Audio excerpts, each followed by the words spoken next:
তো আজ রাঁচিতে আমাদের ডে 2। আজ আমরা কভার করব রাঁচির 4টে বড় বড় ওয়াটারফলস। তো চলো সকাল সকাল বেরিয়ে পড়ি। তো আজ আমাদের প্রথম গন্তব্য হলো সূর্য মন্দির। রাঁচির সূর্য মন্দির এটা খুব সুন্দর সাজানো গোছানো, কিন্তু ওই ভেতরে ক্যামেরা অ্যালাউ নেই। তো ওখান থেকে আমরা চলে এলাম এত সুন্দর একটা রাস্তা দিয়ে দশম ওয়াটারফলসে। দেখতে পাচ্ছ ওয়াটারফলসের জল কতটা বেড়েছে, যার জন্য আমরা অনেকটা নিচে নামতে পারিনি।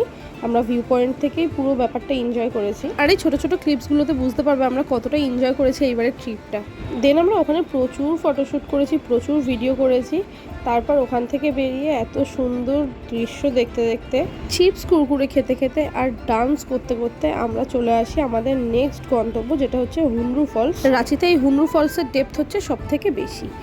বেশ 750 সিঁড়ি তোমাদের অতিক্রম করে নিচে নামতে হবে, আবার 750 সিঁড়ি ওপরে উঠতে হবে। মানে নিচে নেমেই এতটা কষ্ট হয়েছিল, ওপরে ওঠার কষ্টটা নাই বা বললাম।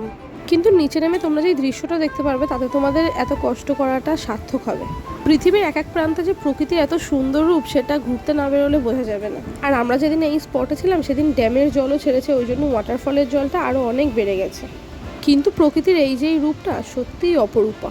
তো এখান থেকে বেরিয়ে আমরা চলে গেলাম রাঁচির সেই বিখ্যাত দেশি চিকেন, যেটা আদিবাসী স্টাইলে রান্না করা হয়। ওটা দিয়ে আমরা আজকে লাঞ্চটা সেরে নিলাম। আর এরপরে আমাদের নেক্সট গন্তব্য হচ্ছে সীতা ওয়াটারফলস, যেখানেও তোমাকে বেশ 200 সিঁড়ি মতো নামতে হবে।